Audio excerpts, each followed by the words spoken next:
bercerita apa yang terjadi di kelas tadi. Tadi saya kesal, Bu. Saya diganggu belajar, Bu. Padahal saya sedang serius.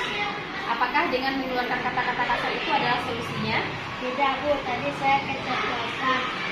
Apakah kamu tahu, dengan mengeluarkan kata-kata kasar itu, kamu tidak hanya bermasalah dengan sesama manusia, tetapi juga bermasalah sama Allah. Nah, Allah tidak menyukai orang yang suka berkata-kata kasar.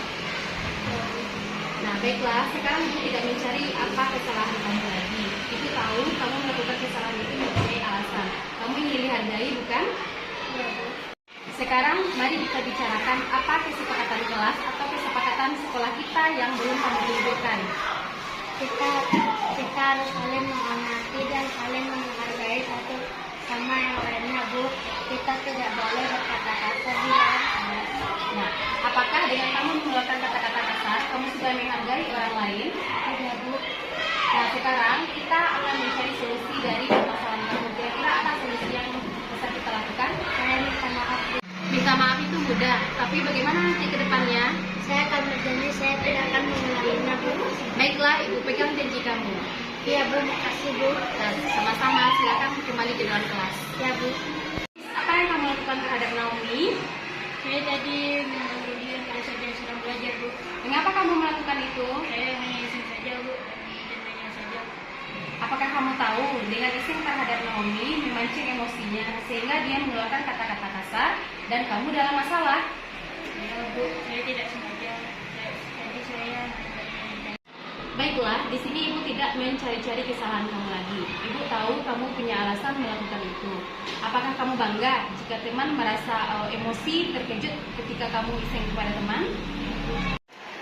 Ya, Ibu tahu kamu senang melakukannya. Nah, tetapi kamu tidak tahu kalau apa yang kamu lakukan itu membuat kamu dalam masalah. Nah, sekarang kita akan membicarakan keyakinan kelas kita ataupun keyakinan sekolah kita. Apa yang belum kamu tunjukkan? bersikap baik sesama orang lain, menghargai sesama teman, dan menghormati sesama teman. Nah, kamu sangat mengingat dengan detail apa keyakinan kelas yang telah kita sepakati. Tetapi dengan iseng terhadap teman, apakah kamu sudah menghargai orang lain? Tidak. Kamu ingin jadi orang seperti apa sebenarnya dengan sering usil terhadap teman? Saya ingin menjadi orang baik dan bisa menghargai orang lain. Nah, sekarang apa yang bisa kamu lakukan untuk menyelesaikan masalah kita? Saya ingin minta maaf kepada saudara dan berjanji tidak mengulangi lagi. Baiklah, silakan sekarang saling bermaafan.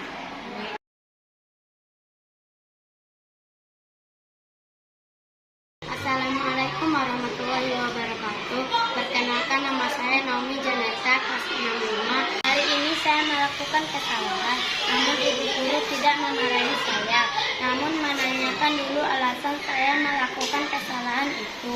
Sehingga saya merasa tidak tertekan dan perasaan saya menjadi nyaman. Ibu guru menyelesaikan masalah menggunakan segitiga restitusi. Makasih. Ya. Perkenalkan, nama saya Muhammad Danis Al-Fatih dari kelas 65. Segitiga restitusi yang diterapkan dalam menyelesaikan masalah saya membuat saya merasa dihargai karena ketika saya melakukan kesalahan, guru menanyakan apa permasalahan saya terlebih dahulu sehingga dapat dicari solusinya. Terima kasih.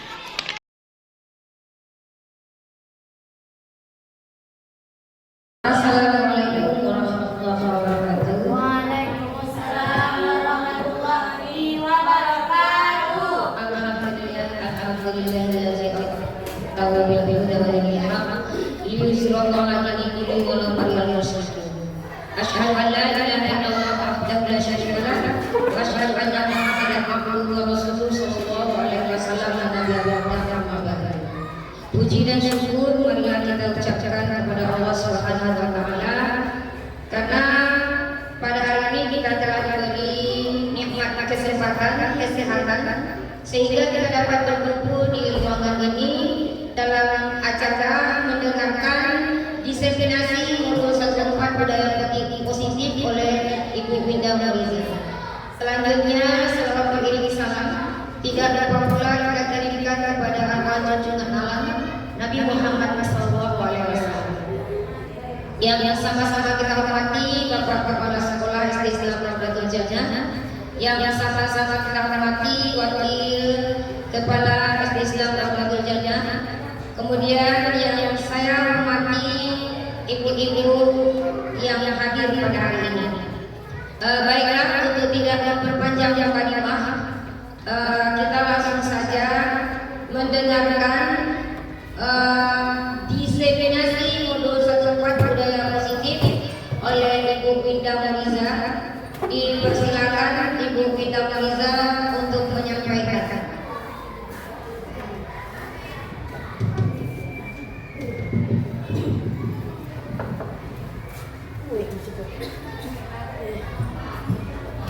Baiklah Bapak dan Ibu, Assalamualaikum warahmatullahi wabarakatuh. Waalaikumsalam warahmatullahi wabarakatuh.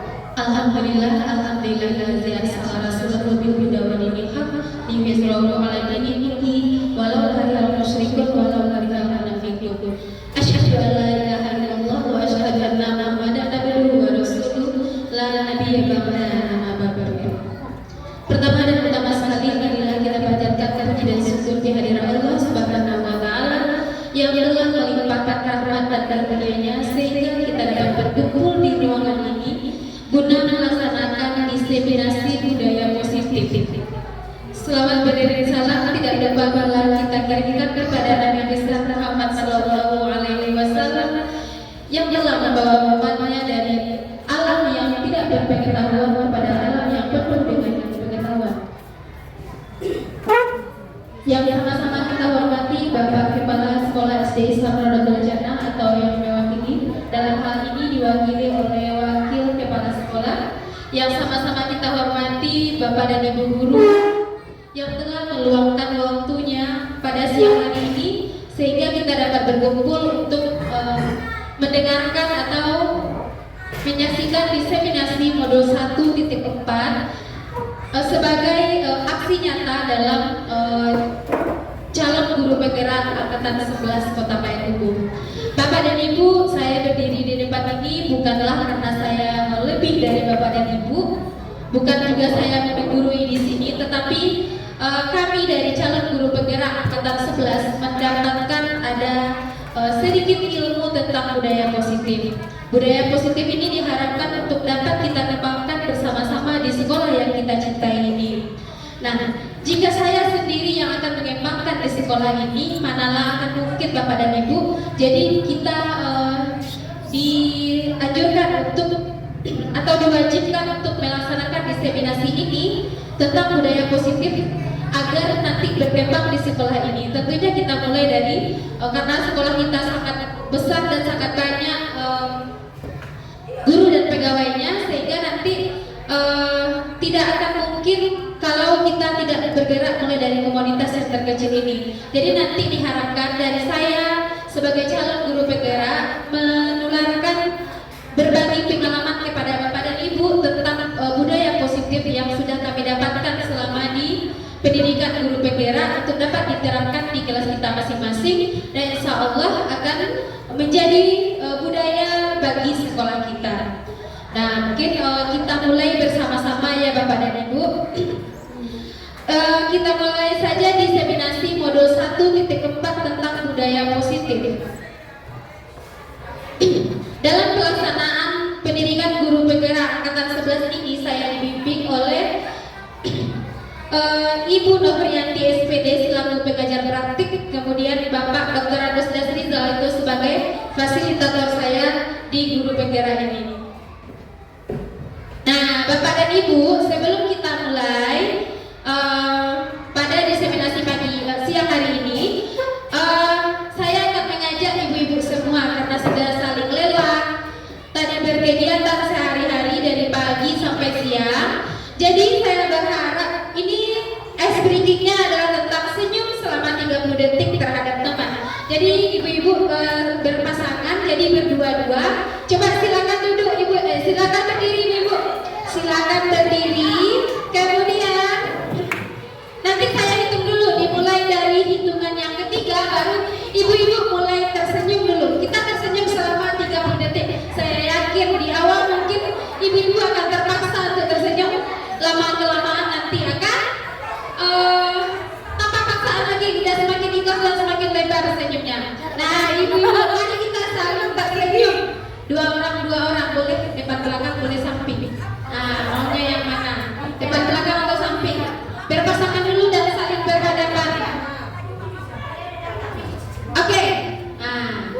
Ibu-ibu silakan saling tersenyum, berikan senyum yang manis.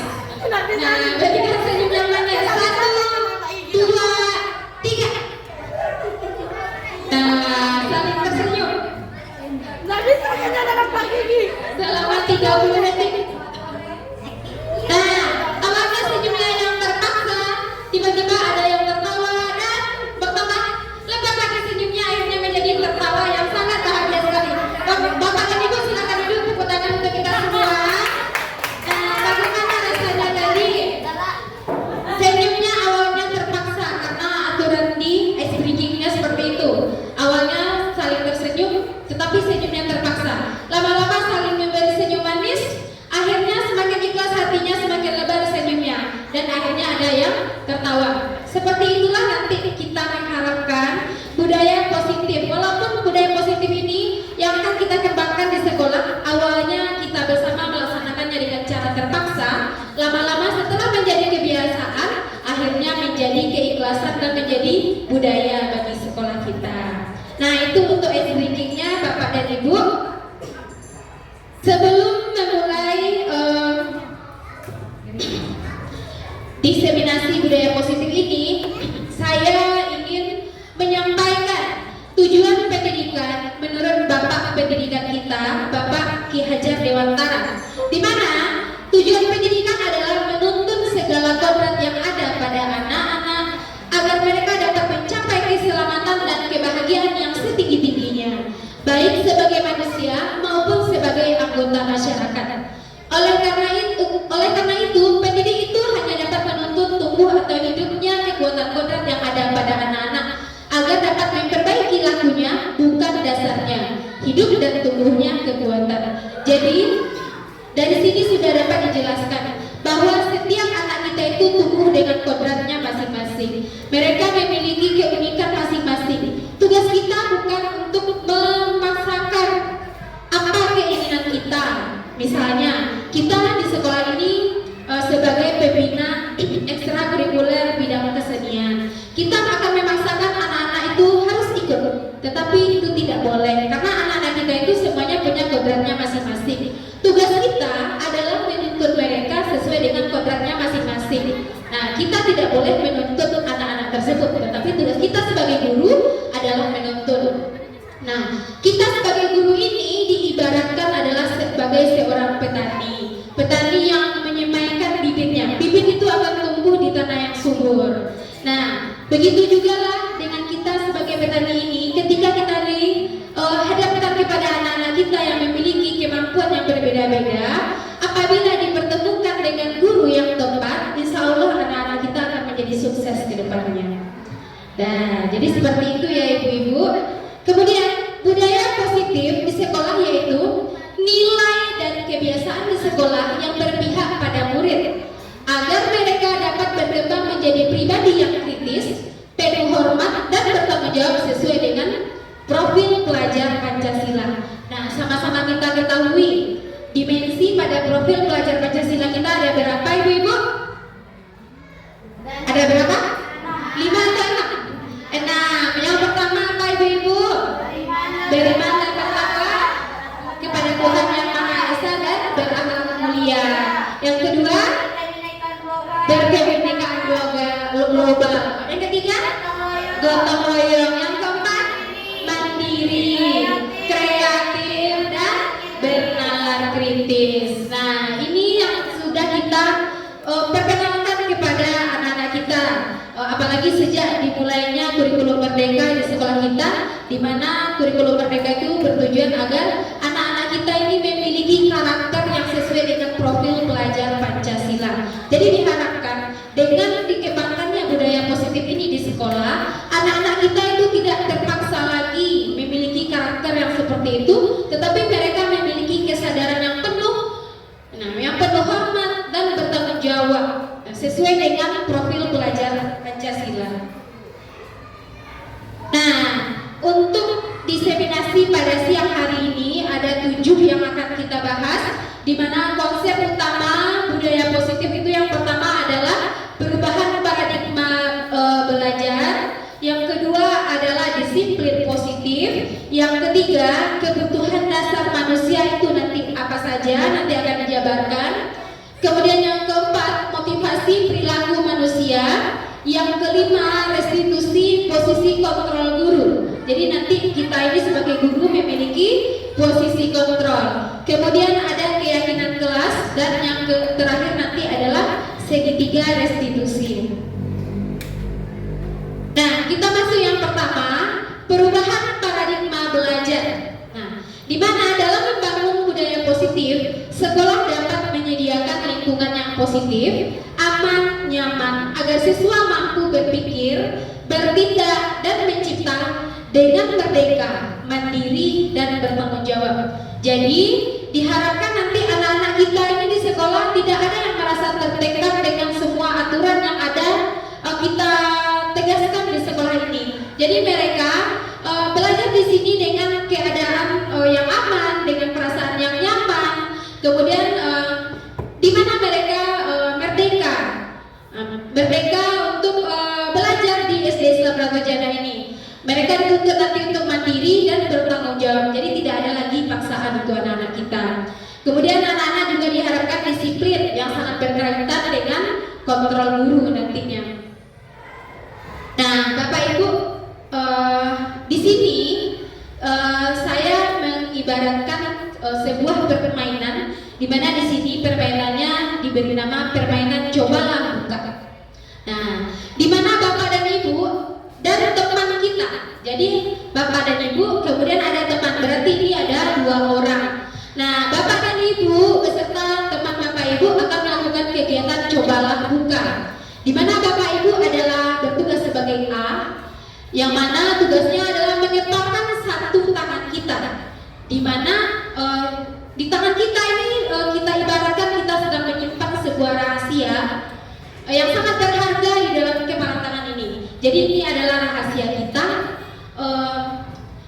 sesuatu yang kita sembunyikan dari orang lain dan kita tutupi, kita kepalkan tangan kita. Kemudian teman kita bertindak sebagai B.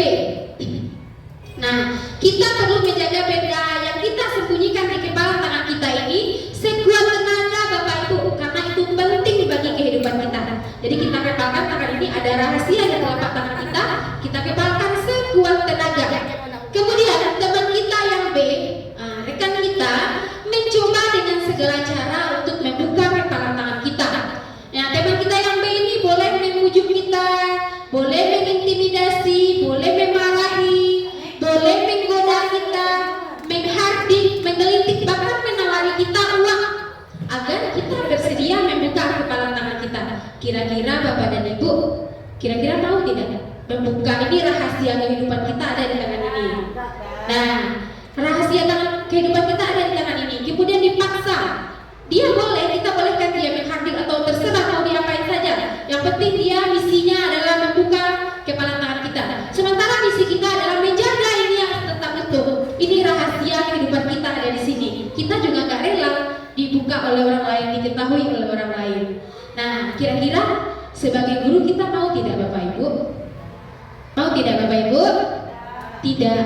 Kita nggak rela dengan dibuka dengan terpaksa. Nah, mungkin seperti itu juga yang dirasakan oleh peserta didik kita yang berada sekarang di sekolah kita. Barangkali ada segala sesuatu yang kita paksakan kepada anak didik kita, tetapi mereka tidak nyaman untuk menjalaninya, tetapi mereka jalani karena terpaksa. Nah, ada di dalam di sekolah mungkin ada kita memaksakan sesuatu kepada anak-anak kita. Kita dengan jika melakukan kesalahan kita memarahi, sehingga anak-anak kita itu tidak merasa senang. Kamu harus seperti ini. Nah, sementara mereka tidak nyaman. Jadi seperti itulah ibaratnya, bahwa barangkali peserta didik kita juga merasakan hal yang seperti ini. Nah, sehingga seorang ilmuwan perubahan paradigma menurut teori kontrol atau ilusi kontrol menurut Dr. William Glasser, di mana menyatakan ilusi guru mengontrol murid. Kemudian ilusi bahwa semua perbuatan positif, efektif dan bermanfaat. Ilusi bahwa kritik dan membuat orang merasa bersalah dapat menguatkan karakter. Nah, ilusi bahwa orang dewasa memiliki hak untuk memaksa. Nah, barangkali di kita ini ada yang secara tidak sengaja mungkin diterapkan atau terterapkan kepada peserta didik kita. Contohnya di sini ilusi bahwa kritik yang membuat orang yang merasa bersalah itu dapat menguatkan karakter kita sebagai orang dewasa. Misalnya, peserta didik kita ini main-main dalam belajar. Kemudian kita langsung menyalahkan mereka. Kamu belajarnya main-main. Coba ingat orang tua di rumah sudah banting tulang untuk mencari uang. Sekolah di sini sangat mahal. Orang tua kamu sudah kesusahan untuk mencari uang. Sehingga bahkan untuk anak-anak kita yang memiliki perasaan yang sensitif, itu bahkan mereka akan menangis teringat perjuangan orang tua mereka di rumah. Bahkan kita pun dulu waktu sekolah mungkin ada seperti itu ya ibu-ibu ya. Main-main kamu belajar, ingat orang tua sudah banting tulang ke sawah, panas-panasan. Akhirnya kita memiliki rasa bersalah sebagai seorang anak. Ini pun kita terapkan juga mungkin ada kita lakukan mungkin dengan anak-anak kita di rumah ataupun dengan peserta didik kita di sekolah. Yang ternyata itu salah. Memberi rasa bersalah itu menguatkan karakter kita sebagai orang dewasa. Nah, ternyata itu salah, Bapak dan Ibu. Nah, ilusi bahwa orang dewasa memiliki hak untuk memaksa. Sebagai orang dewasa kita merasa boleh-boleh saja untuk memaksakan sesuatu kepada anak kecil. Nah, itu ternyata itu nanti salah dan ini akan kita bahas nanti. Nah, di sini disiplin positif sudah masuk yang kedua. Kira-kira ibu-ibu, menurut ibu-ibu kalau sudah ada kata disiplin ini, kira-kira apa yang terbayang? Apa yang terbayang dengan kata-kata disiplin? Aturan, apalagi? Tanggung jawab, apalagi kira-kira Bapak dan Ibu? Tegas, harus. Nah, kalau ada disiplin, kita ada berpikir langsung tentang ini aturan, ini wajib, ini harus bertanggung jawab. Nah, jadi seperti itu.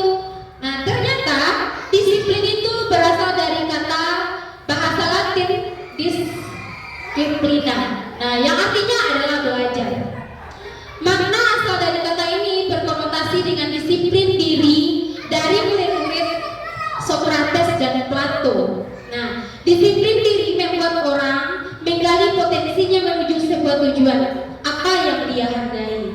Namun dalam budaya kita, makna disiplin telah berubah menjadi sesuatu yang dilakukan seseorang pada orang lain untuk mendapatkan kepatuhan. Ya seperti itu kita ya Bapak Ibu ya.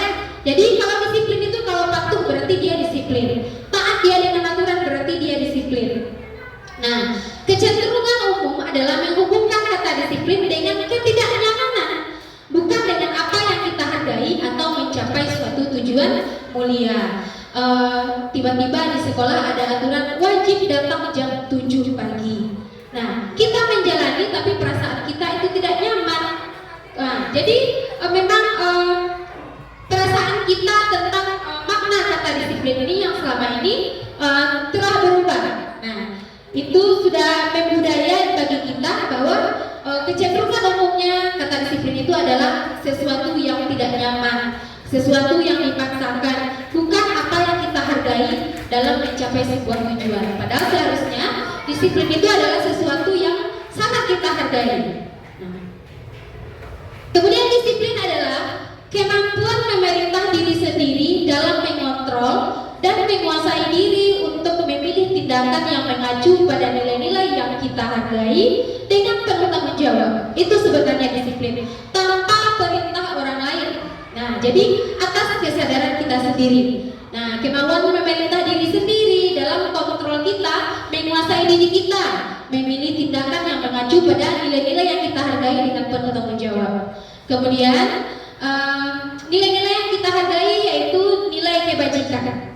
Nah, ada untuk setiap kesepakatan yang kita sepakati itu ada nilai-nilai kebajikan yang terselip tersebut. Misalnya, ibu-ibu pergi ke pasar, ibu-ibu pakai helm. Nah, kira-kira dalam hati kita itu pakai helm itu kota, kita lewat ke pusat kota, atau karena untuk keselamatan kita sendiri? Ada yang untuk keselamatan diri sendiri, alhamdulillah. Tetapi ternyata masih banyak juga ada dari kalangan ibu-ibu, misalnya kita sebagai orang tua ataupun kita sebagai guru, saya tolong belikan ini ke kedai, atau tolong belikan ini ke pasar untuk anak kita yang sudah dewasa, tolong belikan ini ke pasar, bunda perlu ini, pakai helm ya, ada Pak Polisi di sana, orang sedang razia. Nah ternyata seperti itu. Padahal sebenarnya di balik kita memakai helm itu, di dalam berkendara ada di sana nilai kebajikan yang terselip sebenarnya. Tetapi masih ada yang menganggap kata kebudayaan kita atau budaya di masyarakat kita itu merupakan sebuah ketidaknyamanan. Memakai helm itu tidak nyaman, tetapi harus digunakan karena adanya razia oleh polisi. Tetapi seharusnya memakai helm itu bukan karena ada Pak Polisi, bukan karena ada razia, bukan karena melewati pusat kota, tetapi kita menyadari menggunakan helm itu adalah demi keselamatan diri kita sendiri. Jadi ada nilai kebajikan tentang keselamatan yang harus kita perjuangkan sebenarnya ibu-ibu. Nah kemudian nilai-nilai yang kita hargai adalah nilai kebajikan atau sifat positif manusia yang merupakan tujuan mulia yang ingin dicapai setiap individu, yaitu nilai-nilai dalam profil pelajar Pancasila. Nah yang ketiga, kita masuk ke kebutuhan dasar manusia. Manusia itu dalam kehidupannya memiliki 5 kebutuhan dasar. Nah realitas atau kebutuhan setiap orang itu berbeda-beda. Kita harus berusaha memahami pandangan orang lain tentang dunia. Jadi kita tidak boleh memaksakan kehendak kita itu kepada orang lain. Apalagi kita seorang guru, itu tidak boleh memaksakan kehendak kita kepada peserta didik. Karena sesuai dengan filosofi Ki Hajat Dewantara tadi, bahwa kita adalah menuntut anak-anak kita, bukan menuntut. Jadi kita sebagai guru ditugaskan atau tugas kita adalah menuntut peserta didik kita. Nah, kita harus berusaha memahami pandangan orang lain tentang dunia. Setiap orang itu memiliki gambaran yang berbeda. Jadi ada 5 kebutuhan dasar manusia. Yang pertama adalah untuk bertahan hidup. Nah, untuk bertahan hidup contohnya ketika anak kita di kelas misalnya kita temukan sebuah kasus bahwa Banu mengambil makanan temannya. Kita tidak boleh langsung memarahi anak tersebut. Barangkali ada salah satu dari 5 kebutuhan dasar manusia ini, 5 kebutuhan dasar yang harus ia miliki ternyata tidak ia dapati, sehingga seseorang itu akan membuat sebuah perilaku. Nah, contohnya tadi dicontohkan Banu mengambil makanan temannya. Bisa jadi Banu itu kebutuhan dasar untuk bertahan hidupnya tidak terpenuhi. Misalnya ternyata setelah kita cari tahu, orang tua Banu ini tidak memberikan Banu bekal, sehingga dia melihat temannya makan pagi tidak, bekal tidak ada, sehingga dia tertarik oleh bekal temannya, sehingga dia penasaran dan mengambil. Ternyata ada kebutuhan dasarnya tentang untuk bertahan hidup. Dia sudah sangat lapar, tidak makan pagi, tidak ada jajan, mungkin dia berasal dari kalangan ekonomi rendah. Nah, berarti dia sudah sangat lapar sehingga dia berminat untuk mengambil makanan temannya. Nah, itu merupakan berarti kebutuhan dasar tentang untuk bertahan hidup, itulah yang tidak terpenuhi oleh Banu. Kemudian ada kebutuhan dasar manusia itu cinta kasih atau diterima. Kemudian ada penguasaan, ada kesenangan, dan ada kebebasan. Dan untuk penguasaan contohnya, ketika kita mengajar di dalam kelas, anak kita ada yang kita kan ada tuh di dalam kelas itu ada yang sangat aktif sehingga sering mengintimidasi teman. Nah, ternyata setelah kita tanya-tanya, anak tersebut dia memiliki perasaan yang sangat senang ketika orang lain takut dengan dia. Jadi dia seakan-akan saya adalah orang yang paling berkuasa di kelas ini. Saya adalah orang yang paling berani di kelas ini. Nah, jadi itu adalah kebutuhan manusia untuk menguasai. Kemudian ada kebebasan, ada kesenangan, dan cinta kasih. Cinta kasih ini tentang kasih sayang. Mungkin anak tersebut kurang perhatian di rumah, sehingga di sekolah dia mencari-cari perhatian guru, agar guru tetap kalau bisa dia saja yang diperhatikan. Nah, jadi tidak hanya peserta didik ya ibu-ibu ya, kita di rumah pun sebagai orang tua juga kadang seperti itu.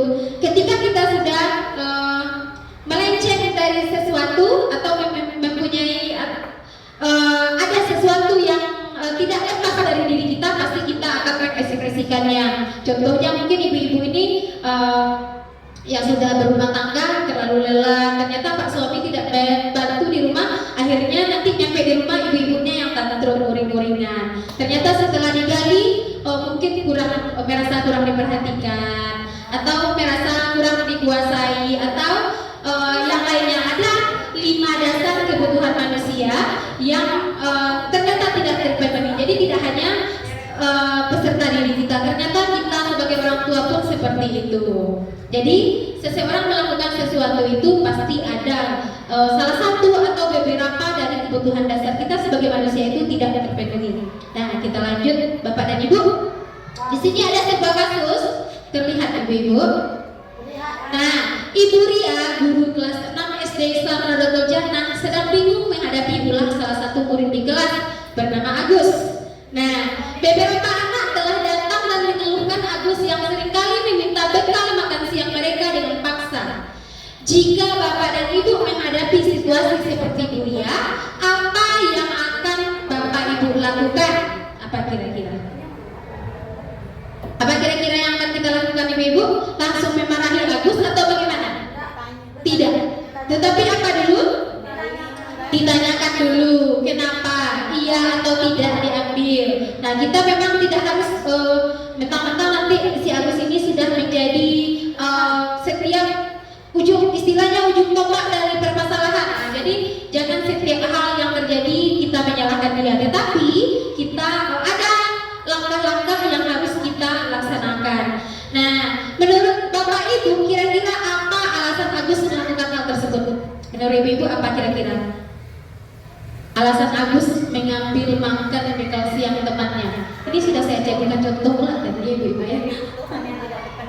Kira-kira kenapa Agus mengambil bekal makan temannya? Salah satu kebutuhan yang terpenuhi. Nah, kebutuhan yang mana kira-kira? Apa?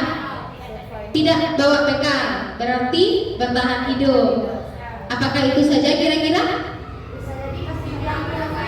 Bisa jadi kasih sayangnya. Nah, baik ibu-ibu, dalam konteks penerapan disiplin positif, Ibu Ria sebaiknya mencari tahu alasan Agus melakukan tindakan tersebut agar mengetahui kebutuhan mana yang sedang berusaha dipenuhi Agus. Yang pertama, barangkali Agus ini lapar dan orang tuanya tidak membawakan bekal makan siangnya. Jadi sehingga kalau kita lapar itu kan memang apa yang terlihat itu sangat enak, kue orang besar-besar, menggiurkan. Ini juga terjadi pada kita ya ibu ya, pada akhir bulan ketika kan kita dompet kita sudah mulai berisi pahlawan-pahlawan yang memegang pedang ya. Nah, ketika itu banyak godaan, banyak hal yang ingin dibeli. Apalagi ibu-ibu nih sering lihat Shopee, TikTok dan segala macam sedang ada diskon besar-besaran, sehingga menggiurkan sekali untuk melihat apa yang dimiliki oleh orang lain. Nah, barangkali yang paling pertama Agus itu kelaparan karena orang tuanya tidak membawakan bekal makan siang. Dia juga tidak makan pagi, uang jajan juga tidak ada. Nah, berarti ketika Agus mengambilnya karena dia kelaparan, dia sedang memenuhi kebutuhan dasarnya untuk bertahan hidup. Yang kedua, mungkin teman Agus ini jadi perhatian Agus. Nah, disinilah kasih sayang, love and belonging. Nah, di sini adalah kasih sayang yang tidak terpenuhi. Agus suka, kok temannya ini makanannya Korean semua setiap hari. Kok makanannya yang viral semua? Sementara dia mungkin orang tuanya memberi bekal nasi goreng aja terus, nasi putih aja terus. Mungkin dia tertarik, oh yang ini ternyata ada ala-ala sushi, ada nuggetnya atau yang lainnya, atau tempat nasinya mungkin tempat bekalnya mungkin yang berganti setiap tiap sebentar, atau mungkin yang lainnya makanannya menarik sekali dibuat oleh orang tuanya, karena orang tuanya sangat menyayangi anak tersebut sehingga dia memenuhi apa saja yang baru diberikan kepada peserta di sini atau anak-anak tersebut. Berarti di sini aku sedang memenuhi kebutuhannya tentang kasih sayang. Nah, bisa jadi yang ketiga, dia merasa hebat karena temannya jadi takut dan menuruti keinginannya. Sekali gertak, kan ada anak kita yang mentalnya agak lemah, kemudian dia takut dengan seseorang, mungkin temannya berbadan besar atau yang lainnya, sehingga dia merasa takut. Nah, sehingga Agus merasa hebat. Keren sekali Agus ditakuti oleh teman sekelas. Berarti ada kepuasan tersendiri bagi Agus karena dia merasa teman-temannya takut kepadanya. Berarti di sini Agus sedang berusaha memenuhi kebutuhannya tentang kekuasaan atau power. Nah, yang keempat, Agus merasa bosan dengan bekal yang dibawakan oleh orang tuanya karena selalu bekal yang sama. Dia ingin berekspresi, pengen mungkin sekali-sekali ada rotinya, ada kentangnya, tidak hanya itu saja, nasi putih aja terus. Nasi putih dengan ayam, dengan ikan, dengan daging, mungkin dia bosan. Sehingga dia pengen, bahkan anak-anak kita pun walaupun kita memiliki sebuah rumah makan atau catering, dia pengen untuk mencoba bekal yang dia beli juga. Dia pengen membeli makanan yang ada di kantin sekolah kita atau di luar sekolah kita. Jadi ada ingin bebas untuk memilih. Hari ini dia pengen ini bekalnya, hari besok ini, hari yang lain lagi. Sehingga saat ini mungkin dia merasa bosan. Dia mungkin ada bawa bekal, tetapi dia bosan dengan bekal itu saja. Dia pengen bebas untuk memilih, untuk mengekspresikan dirinya, dia maunya apa. Nah, yang kelima, Agus hanya iseng dan dia menikmati ekspresi wajah temannya yang kesal. Dia hanya kan ada di anak kita itu yang usil ya ibu-ibu ya, usil di kelas tersebut. Sehingga ketika temannya menangis, dia ketawa. Ketika temannya kaget, dia ketawa. Nah, jadi hanya iseng. Dia sebenarnya tak berminat untuk memakan bekal tersebut, tetapi hanya iseng. Mungkin diambilnya hanya untuk disembunyikan. Dia iseng aja sama teman, karena teman tersebut kadang kan memang ada anak kita yang karakternya memang sangat sensitif, ketika barangnya diambil langsung menangis. Nah, ternyata di sisi yang lain teman di kelas tersebut ada yang kesenangan dia itu ketika melihat orang lain pusing atau kebingungan atau menangis, sehingga dia merasa puas dengan kesenangannya tersebut. Jadi di sini salah satu atau beberapa mungkin alasan Agus kenapa mengambil bekal makanan temannya ini yang harus dicari tahu oleh Bu Ria selaku guru dari siswa kelas 6 seperti yang diceritakan pada kasus tadi. Jadi ada 5 dasar kebutuhan manusia: kebutuhan bertahan hidup, cinta dan kasih sayang, kekuasaan, kebebasan dan kesenangan. Kita lanjut, hukum dan sanksi atau konsekuensi. Nah, ada hukuman, ada konsekuensi. Kira-kira itu berbeda atau tidak, Bapak Ibu? Ada hukuman. Kalau hari ini kamu datang terlambat, kamu bersihkan WC 3 kamar mandi, itu termasuk hukuman atau konsekuensi? Konsekuensi atau hukuman? Hukuman. Kenapa hukuman? Kenapa? Karena bersifat mengatur atau memaksa. Kemudian lebih bersifat negatif. Nah, ketika kamu terlambat mengumpulkan latihan, berarti nilai kamu tidak akan sempurna. Itu hukuman atau konsekuensi? Nah, itu adalah konsekuensi. Nah, di sini ada sebuah kasus. Iva kurang menguasai pelajaran matematika, sehingga pada saat pelajaran tersebut berlangsung, dia lebih banyak berdiam diri atau menggambar di buku pelajarannya.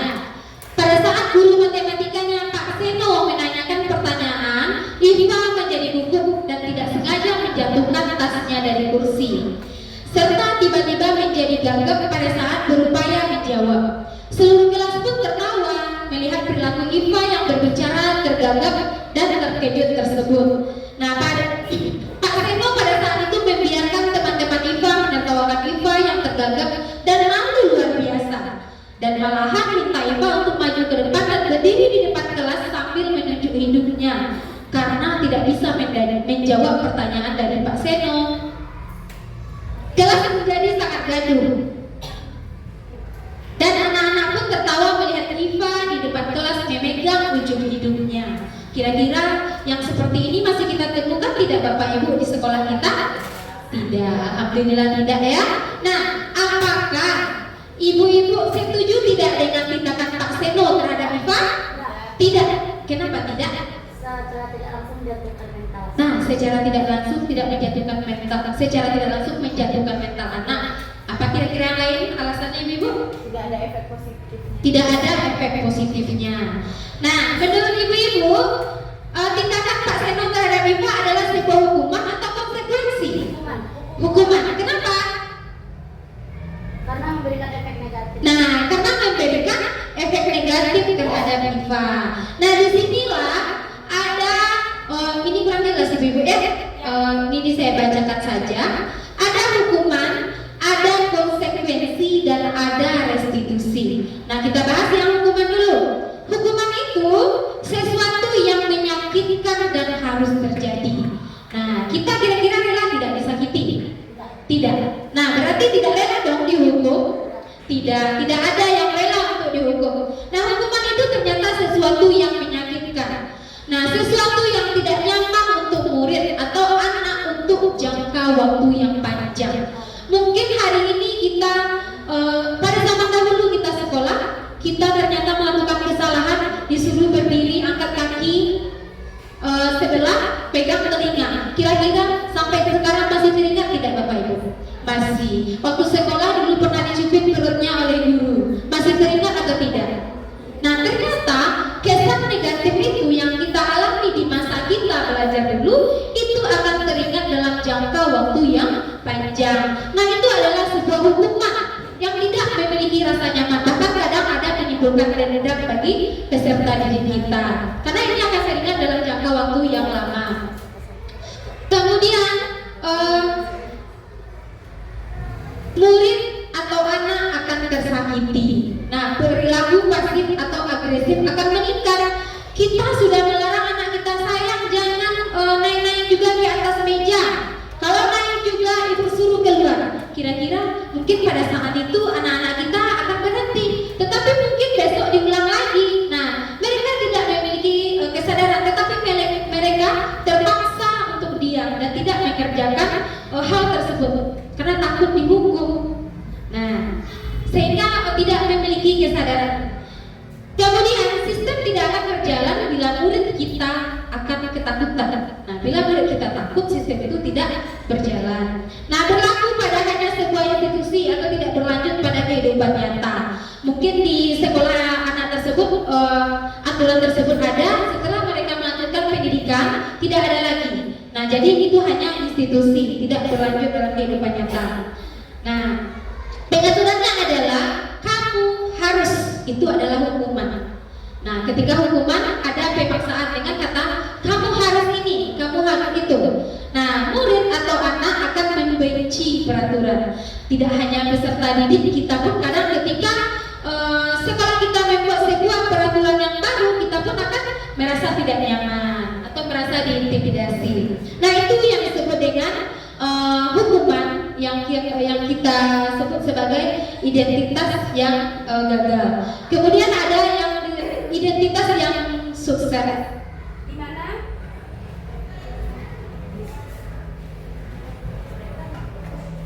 konsekuensi harus terjadi. Nah, konsekuensi ini dia harus terjadi. Kalau hukuman tadi terjadi, harus terjadi tetapi menyakitkan. Sementara pada konsekuensi dia harus terjadi, agak lebih baik daripada hukuman.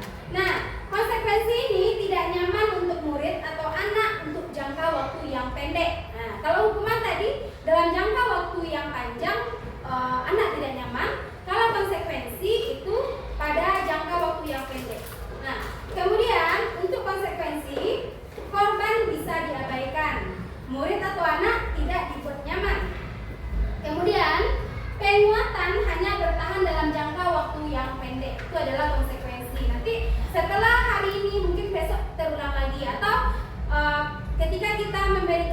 konsekuensi kepada peserta didik kita. Ketika hari ini tidak piket, maka piket seminggu. Mungkin akan terjadi hari ini dia tidak piket seminggu, minggu depan mereka piket, mungkin bulan depan akan terulang lagi. Jadi konsekuensi ini akan diikuti anak dalam jangka waktu yang pendek. Kemudian untuk konsekuensi memerlukan monitoring dan supervisi secara terus-menerus dari guru. Jadi kita sebagai guru itu mengontrol terus peserta didik kita. Kira-kira hari ini mereka tertib tidak?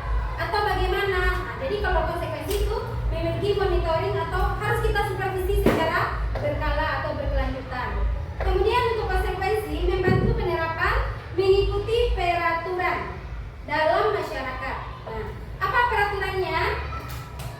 Mampukah kamu melakukannya? Kemudian Mengucapkan terima kasih. Nah, murid atau anak tidak menghormati peraturan, sehingga peraturan yang sudah kita buat itu mereka tidak menghargai apa yang sudah kita buat aturannya. Kita di awal pembelajaran itu kan membentuk peraturan kelas.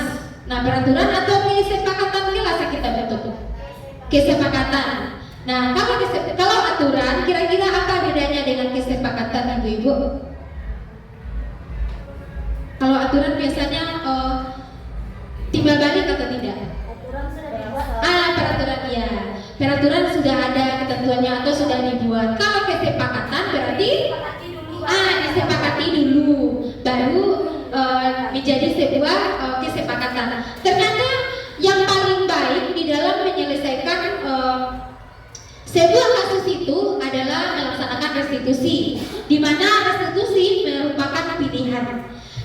Menguatkan untuk murid atau anak dalam jangka waktu yang panjang. Jadi ketika kita menyelesaikan masalah dalam jangka waktu dengan cara restitusi, ternyata anak-anak kita tidak merasa terpaksa. Anak-anak kita dalam jangka waktu yang panjang itu menjadi karakter bagi peserta didik kita atau kuat di dalam dirinya. Dalam jangka waktu yang panjang mereka tidak terpaksa. Nah, kemudian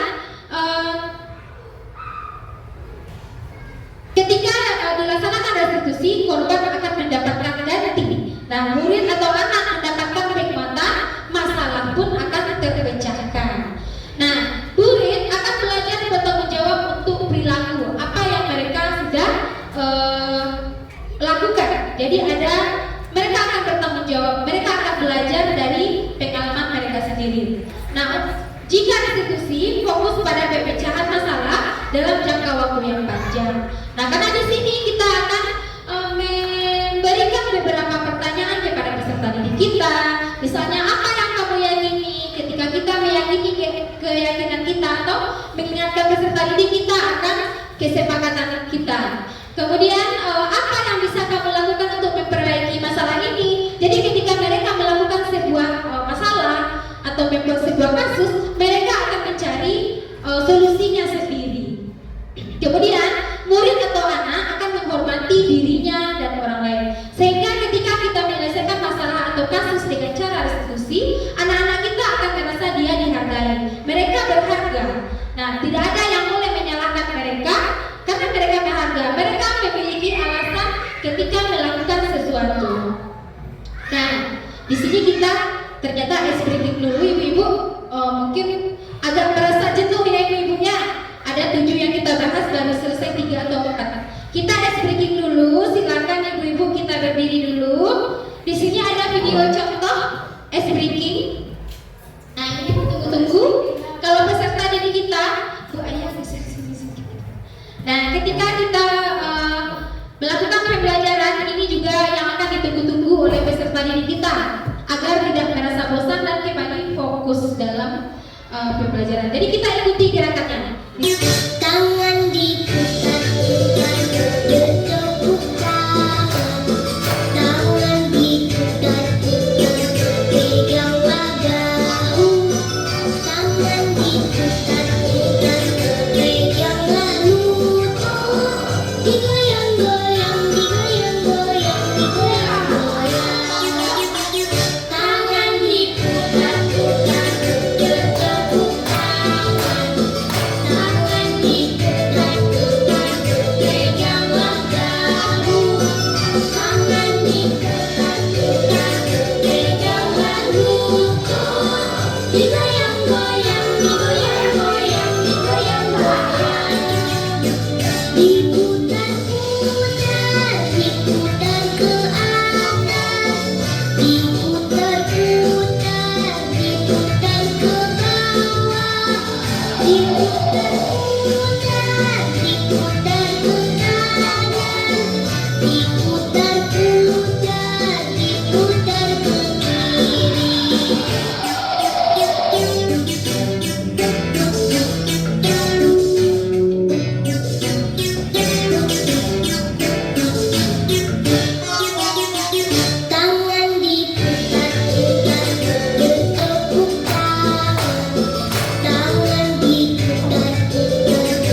capek. Jadi mungkin kita lanjut. Tadi kita sudah membahas tentang hukuman ataupun konsekuensi. Ternyata bentar.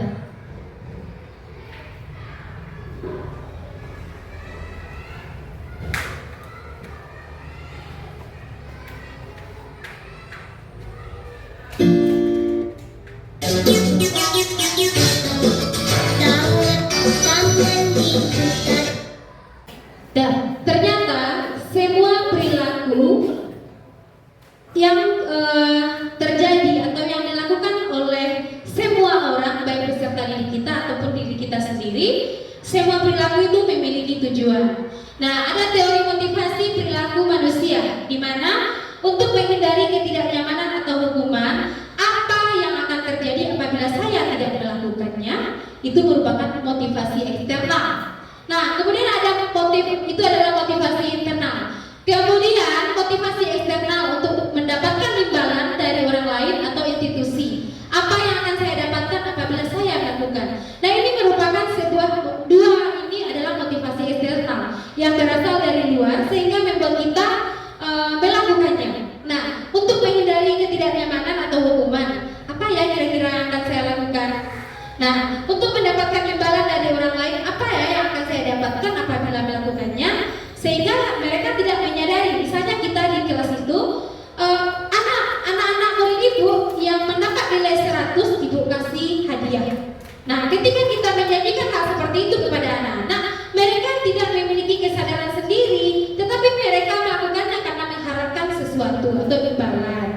Nah, kemudian ada motivasi internal atau ini adalah tujuan disiplin positif untuk menghargai diri sendiri. Saya akan menjadi orang yang seperti apa apabila saya melakukannya. Contohnya, ketika kita maunya tidak datang terlambat ke sekolah itu, mau cepat-cepat karena takut nanti transportnya dipotong. Nah, berarti itu kita melakukannya karena ada sesuatu. Saya apabila tidak terlambat akan mendapatkan hadiah dari atasan. Berarti ada imbalan yang kita harapkan. Tetapi ini bukan merupakan tujuan.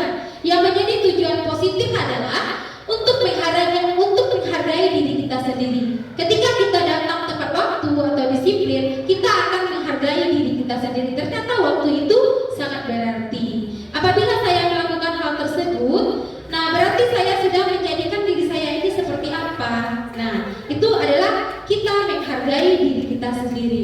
Nah, ibu-ibu, mari kita coba. Kira-kira lari mengelilingi lapangan basket itu 2 kali karena terlambat hadir di sekolah, itu hukuman atau konsekuensi? Apa? Hukuman. Nah, membersihkan coretan yang dibuatnya di meja tulis, kira-kira konsekuensi atau hukuman?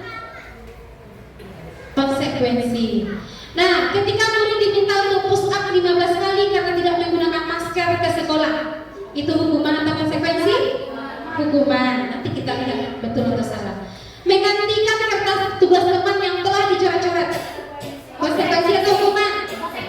Konsekuensi. Berjemur di lapangan basket jam 12 siang karena mengobrol dengan teman saat belajar, hukuman. Murid diminta bertelanjang kaki sepanjang hari karena tidak menggunakan sepatu warna hitam sesuai peraturan sekolah, hukuman. Berdiri di depan kelas sambil mengangkat kaki 1 karena tidak menjawab pertanyaan dari guru, hukuman. Nah, sekarang kita lihat jawaban yang benar. Nah, lari mengelilingi lapangan basket itu merupakan hukuman. Membersihkan coretan yang dibuat di meja tulis itu konsekuensi. Murid diminta push up 15 kali itu adalah hukuman. Mengganti kertas tugas teman yang dicoret itu konsekuensi. Berjemur di lapangan basket pukul 12 siang karena mengobrol betul itu hukuman. Kemudian murid diminta bertelanjang kaki sepanjang hari karena tidak menggunakan sepatu itu hukuman. Berdiri di depan kelas sambil mengangkat kaki 1 karena tidak bisa menjawab pertanyaan itu adalah hukuman. Tepuk tangan untuk kita semua. Tidak hebat-hebat ternyata guru. Nah, yang kelima kita masuk ke restitusi, sebab di mana posisi kontrol kita sebagai guru. Nah, ternyata kita sebagai guru itu memiliki 5 posisi kontrol. Yang pertama adalah sebagai penghukum, pembuat merasa bersalah.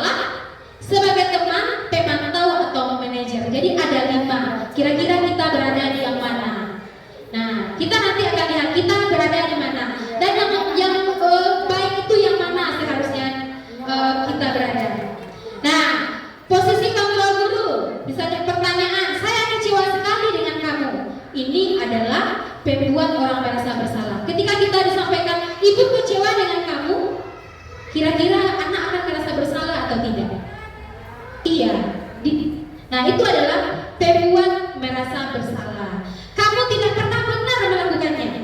Apapun yang dilakukan teman, kamu ini selalu bikin onar, kamu ini selalu begini.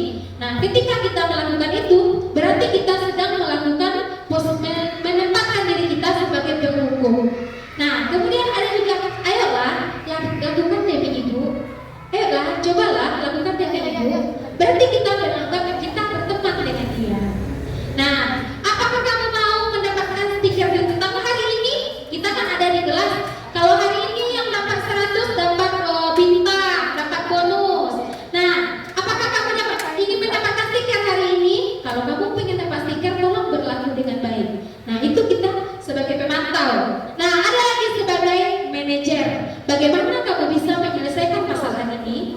Ketika ada kasus, kita meminta peserta didik kita untuk mencari jalan keluar atau bagaimana mereka menyelesaikan masalah tersebut. Nah, kita bertindak sebagai manajer. Nah, sama dengan tadi, kamu selalu paling terakhir kalau mengumpulkan tugas. Kamu selalu seperti ini. Nah, kita menyampaikan kalimat tuduhan tersebut kepada peserta didik, berarti kita berdiri sebagai penghukum. Nah, ada sebuah kasus pada hari Senin, Pak Harun tidak masuk sekolah. Pak Harun merupakan guru matematika. Saat itu Bu Wanti menggantikan Pak Harun. Bu Wanti baru 1 tahun menjadi guru SMP. Beberapa murid perempuan, Vivi dan Natali, mengetahui hal ini dan mulai menggunakan kesempatan dan bersikap seenaknya, tertawa dan tidak mengindahkan kehadiran Bu Wanti. Nah, kadang-kadang kan peserta didik kita kalau kita tidak wali kelasnya, maka kita tidak dianggap. Nah, Bu Wanti mencoba menyapa Vivi dan Natali dengan ramah sambil mengingatkan untuk tetap fokus pada tugasnya. Ayolah, tugasnya dikerjakan. Nanti ibu ditegur oleh bapak kepala sekolah kalau kalian tidak mengerjakan tugas. Tolong bantu ibu ya. Nah, namun Vivi dan Natali malah menjadi tertawa. Ibu santai saja lah Bu. Nah, mereka tetap tidak mengerjakan tugas dan malah mengobrol. Nah, kira-kira pada kasus tersebut, Bu Wanti itu bertindak sebagai apa menurut ibu? Sebagai boleh. Kalimat yang menyatakan sebagai teman ini yang mana? Ah ya, ayolah tugasnya dikerjakan. Nah, itu dia sebagai teman. Nah, nanti ibu ditegur oleh kepala sekolah. Kira-kira itu yang mana? Memberi rasa bersalah. Nah, untuk kasus yang kedua, Anto dan Nino bermain bersama di lapangan basket dan tiba-tiba terlibat dalam sebuah pertengkaran adu mulut. Dino pun menjadi emosi dan mengadakan kontak fisik menarik kemeja Anto dengan kasar sampai 3 kancingnya terlepas. Pada saat itu, guru piket langsung melerai mereka dan membawa mereka ke ruang kepala sekolah. Nah, Ibu Suti sebagai kepala sekolah berupaya menenangkan keduanya, terutama Dino. Dino, sepertinya kamu saat ini sedang marah sekali. Mendengar itu, Dino pun mengalir bercerita tentang kesalahan hatinya. Ibu Suti pun melanjutkan bahwa membuat kesalahan adalah hal yang manusiawi. Kira-kira kita ada nggak seperti itu? Sudahlah, anak kita salah, kemudian oh ini manusiawi sayang. Nah, bahwa mempertahankan diri adalah hal yang penting. Namun meminta Dino memikirkan cara lain yang mungkin lebih efektif karena saat ini Dino berada di ruang kepala sekolah. Ibu Suti melanjutkan bertanya tentang keyakinan sekolah yang disepakati serta apakah Dino bersedia memperbaiki kesalahan yang telah dilakukan. Dino pun akhirnya perlahan mengangguk. Kemudian Ibu Suti balik bertanya kepada Anto hal apa yang bisa dilakukan Dino untuk memperbaiki masalahnya. Kemudian Anto menjawab, saya perlu kancing saya diperbaiki Bu. Nah, Ibu Suti pun kembali bertanya kepada Dino apakah yang akan dia lakukan untuk menggantikan 3 kancing Anto yang terlepas. Nah, Dino berpikir sejenak. Nah, akhirnya dia menjawab, wah tidak tahu Bu, saya akan kembali mungkin ya Bu. Nah, kancing baju akan dilem Dino. Nah, Ibu Suti berpikir sebentar dan kemudian menanggapi, kalau dilem akan mudah terlepas kembali Dino. Bagaimana kalau kamu menjahitkan saja, bersedia kan? Nah, Dino tampak ragu-ragu dan menanggapi,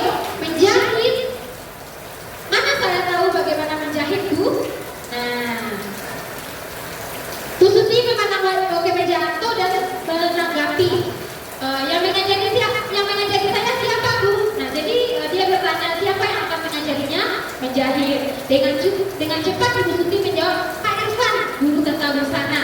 Dino kembali diam sejenak dan memandang ke meja Anto yang tampak kancing. Akhirnya Dino mengangguk tanda menyetujui dan sepanjang siang itu Dino belajar menjahit dan memperbaiki ke meja Anto. Terakhir kali terlihat kedua anak laki-laki tersebut, Dino dan Anto, pada jam pulang sekolah sudah bercengkrama dan bersenda-gurau kembali.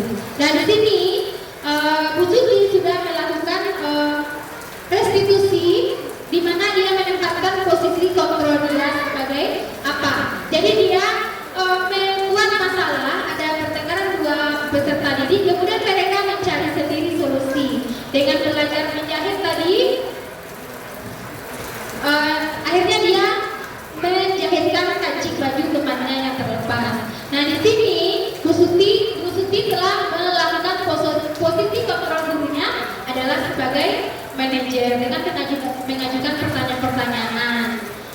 Kemudian dia awalnya Dino merasa tidak pandai, akhirnya Bu Suti menguatkan sehingga anak tersebut mau untuk belajar dan mencari solusi dari permasalahannya sendiri. Yang keenam adalah keyakinan kelas. Keyakinan kelas adalah nilai-nilai kebajikan atau prinsip universal yang disepakati bersama secara universal, lepas dari perbedaan agama, suku, negara, dan bangsa. Nah, di sini tadi kita sudah membedakan peraturan yang mana, keyakinan kelas itu yang mana. Di mana untuk keyakinan kelas ada nilai kebajikan yang dituju. Misalnya peraturan yang kita lakukan selalu kembalikan buku ke tempatnya. Berarti kita sedang mengajarkan kepada anak kita untuk bertanggung jawab. Jadi ada nilai kebajikan yang terselip. Nah, kemudian ada dilarang mengganggu orang lain. Nah, ada keyakinan kelas atau nilai kebajikan yang dituju, yaitu menghormati orang lain dan diri sendiri. Hadir di sekolah 15 menit sebelum pembelajaran dimulai. Nah, itu menghormati orang lain dan komitmen pada tujuan. Kemudian dilarang melakukan kesalahan. Kita sedang mengingatkan tentang nilai kebajikan, yaitu mana dia tadi, keselamatan atau menghormati orang lain. Dalam pembentukan keyakinan kelas, nah, keyakinan kelas ini bersifat lebih abstrak daripada peraturan yang lebih rinci dan konkret. Keyakinan kelas berupa pernyataan yang universal. Nah, pernyataan keyakinan kelas dibuat dalam bentuk yang positif, di mana keyakinan kelas hendaknya tidak terlalu banyak sehingga mudah diingat dan dipahami oleh peserta didik. Keyakinan kelas sebaiknya sesuatu yang dapat diterapkan di lingkungan tersebut. Nah, keyakinan kelas, semua warga kelas ikut berpartisipasi, berkontribusi dalam membuat keyakinan kelas lewat kegiatan curah pendapat. Nah, bersedia meninjau kembali keyakinan kelas ini dari waktu ke waktu. Nah, ini adalah contoh dokumentasi sosialisasi di mana di sini kami menerapkan di kelas untuk pembuatan peraturan kelas, di mana sebelum peraturan atau keyakinan kelas, peraturan kelas menjadi keyakinan kelas, di mana seluruh peserta didik di kelas tersebut akan mencurahkan kira-kira apa saja yang akan kita sepakati. Kemudian dari banyak hal yang disepakati, seperti kata-kata tadi yang tidak boleh terlambat, itu kan masih bersifat berkonotasi negatif ya ibu-ibu, kita rubah menjadi kalimat yang positif. Kemudian setelah dikumpulkan, dipilih beberapa untuk menjadi keyakinan kelas, di mana di sana terselip nilai-nilai kebajikan. Contohnya dari yang telah disepakati, tidak boleh terlambat. Nah, pada kesepakatan kelas itu kami rubah menjadi datang tepat waktu, di mana di sini nilai kebajikannya adalah penerapan disiplin. Kemudian tidak bicara saat guru menerangkan. Nah, di sini kami menjadikan kesepakatan kelas memperhatikan guru saat menerangkan. Nah, di sini nilai kebajikan yang akan dikuatkan adalah menghargai orang lain. Nah, tidak boleh ketinggalan PR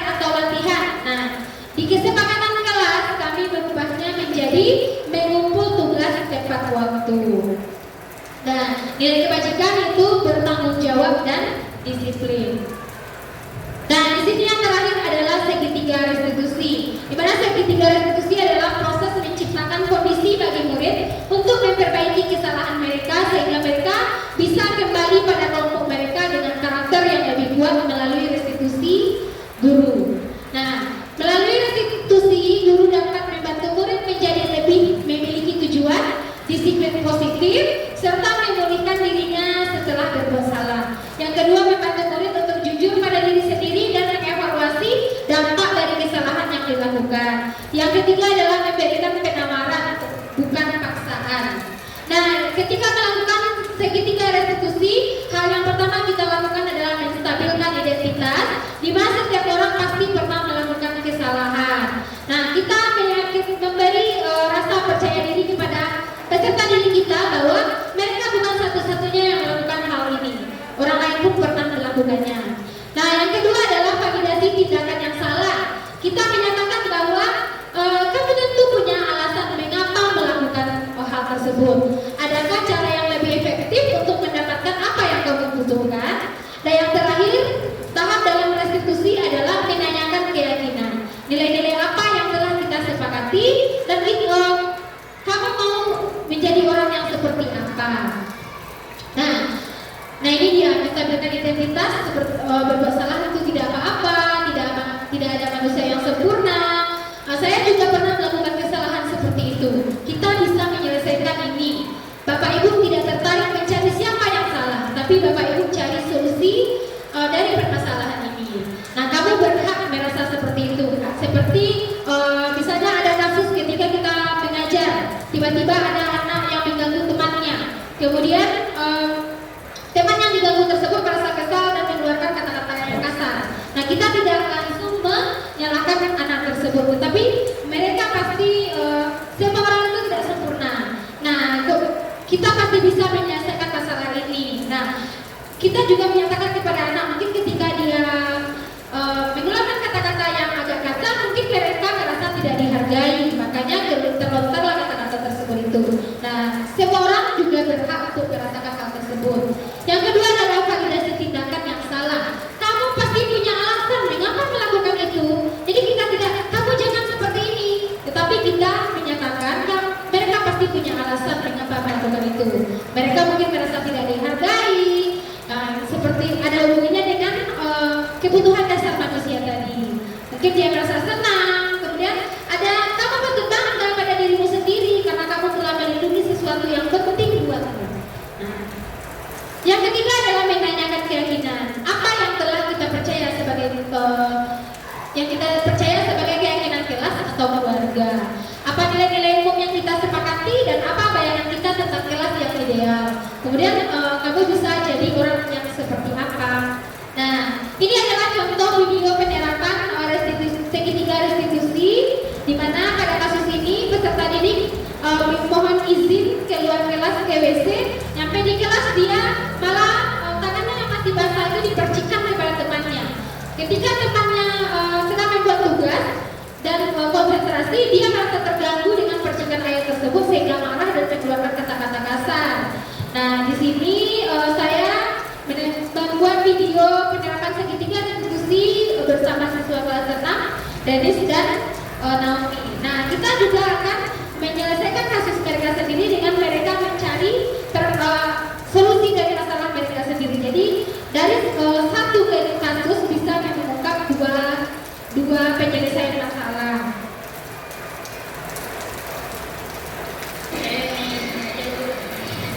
Nah, silakan disaksikan Ibu.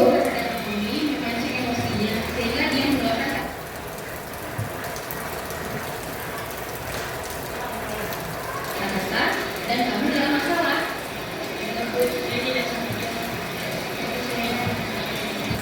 Baiklah, di sini ibu tidak mencari-cari kesalahan kamu lagi. Ibu tahu kamu punya alasan melakukan itu. Apakah kamu bangga jika teman merasa atau emosi terkejut ketika kamu menceritakan teman? Ya, ibu tahu kamu senang melakukannya. Tetapi kamu tidak tahu kalau apa yang kamu lakukan itu membuat kamu banyak masalah. Nah, sekarang kita akan membicarakan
dengan penerapan segitiga restitusi, di mana yang pertama adalah kita menstabilkan identitas, kemudian validasi tindakan yang salah, dan keyakinan kelas. Sehingga setelah dilakukan penyelesaian masalah dengan penerapan segitiga restitusi, ini adalah perasaan peserta didik atau refleksi dari segitiga restitusi yang disampaikan di kelas. Guru tidak memarahi saya, namun menanyakan dulu alasan saya melakukan kesalahan itu, sehingga saya merasa tidak tertekan dan perasaan saya menjadi nyaman. Guru menyelesaikan masalah menggunakan segitiga restitusi. Terima kasih. Perkenalkan, nama saya Muhammad Hati dari kelas 65. Segitiga restitusi yang diterapkan dalam menyelesaikan masalah saya membuat saya merasa dihargai karena ketika saya melakukan kesalahan, guru menanyakan apa permasalahan saya terlebih dahulu sehingga dapat dicari solusinya. Terima kasih. Baiklah Bapak dan Ibu, mungkin dengan pelaksanaan segitiga restitusi kita menyelesaikan kasus yang terjadi di kelas, maka anak-anak kita itu tidak merasa dituduh, tidak merasa tertekan, tetapi mereka merasa lebih dihargai sehingga mereka memiliki perasaan yang nyaman. Baiklah Bapak dan Ibu, mungkin cukup sekian berbagi budaya positif yang bisa saya bagi bersama ibu-ibu semua, sehingga semoga dapat kita terapkan di sekolah kita ini, dimulai dari kelas kita masing-masing. Atas penyampaian tadi saya mohon maaf jika ada kesalahan. Wabillahi taufiq wal hidayah. Assalamualaikum warahmatullahi wabarakatuh. Kembali saya kembalikan kepada moderator kegiatan. Waalaikumsalam warahmatullahi wabarakatuh. Itulah penyampaian dari Ibu Winda Moriza tentang diseminasi budaya positif modul 1.4. Mudah-mudahan dapat kita ambil pelajaran dari apa yang disampaikan dan juga bisa kita terapkan di murid-murid kita di kelas. Saya mohon maaf sebagai moderator kalau ada salah dan janggal dalam penyampaian. Saya ucapkan terima kasih. Wabillahi taufiq wal hidayah. Assalamualaikum warahmatullahi wabarakatuh.